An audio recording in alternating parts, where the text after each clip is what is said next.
Welcome to New Possibilities. I speak truth to power without fear. Today I'm going to talk about the Michael Dunn trial. Yesterday I had a chance to listen to the trial. I listened to several of the witnesses. And I just want to tell you what I think about the case. And for those of you who aren't familiar with this case, it involves an older white man and a young black man, a young teenager. And his name is Jordan Davis. Jordan Davis was basically killed for listening to loud music. This white man felt that he had the right to take this brother's life simply because he played his music too loud. See, basically this case is about a racist. It's about someone who actually believes that they still live in the 1950s.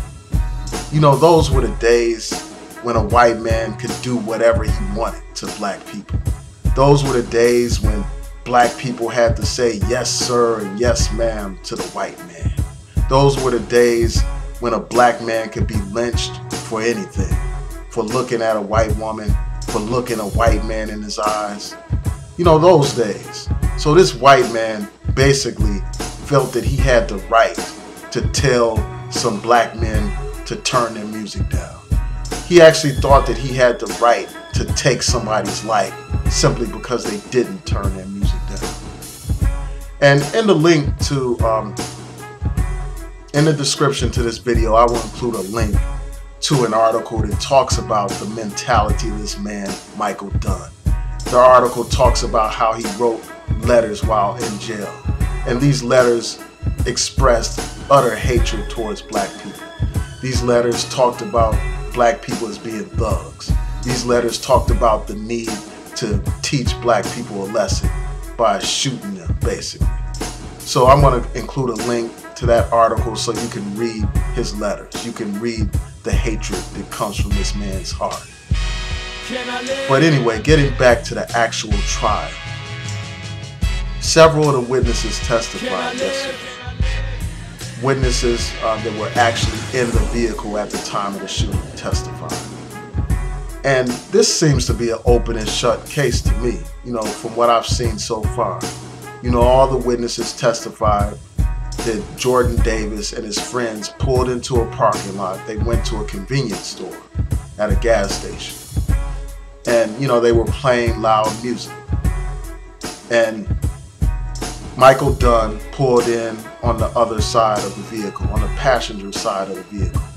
And he told the boys to turn down their music. He said, "Your music is so loud, I can't hear myself think. Turn your music down." So the guy in the front seat, according to all the testimony, turned the music down. He turned it off, as a matter of fact.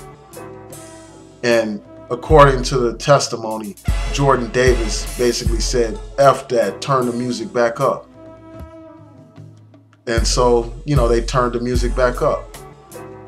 And after that, there was an exchange of words between Jordan Davis and Michael Dunn. And at one point during the exchange of words, Jordan Davis basically says, "F you, I'm going to do what I want to do. I'm going to listen to music if I want to listen to it." And that's that. And then, as they continued in their exchange, Michael Dunn said, "Are you talking to me?" And Jordan Davis said, "Yes." And then Michael Dunn pulled out a gun, aimed at Jordan Davis, and fired at him 3 times. And during the trial, they talked about the bullet holes in the vehicle. They showed images of the vehicle. They showed the 3 bullet holes in the door right next to where Jordan Davis was sitting. And they all testified, all the witnesses in the car testified that there was no weapon. The police even testified that they didn't recover any weapon. And witnesses near the scene, after they left, testified that they didn't see the passengers discard any weapon or display any weapon, or even display anything that looked like a weapon. So here you have an example of white men that basically felt that he had the privilege to take a black man's life simply because he played his music too loud. And, you know, he's asserting that this is some act of self-defense. And as I said, there was no threats as well. You know, during the testimony, all the people testified that Jordan Davis did not threaten Michael Dunn. They testified that Jordan Davis did not pull any object or any weapon or threaten this guy at all in any kind of way. And, you know, so Michael Dunn has no legs to stand on. He has really no defense.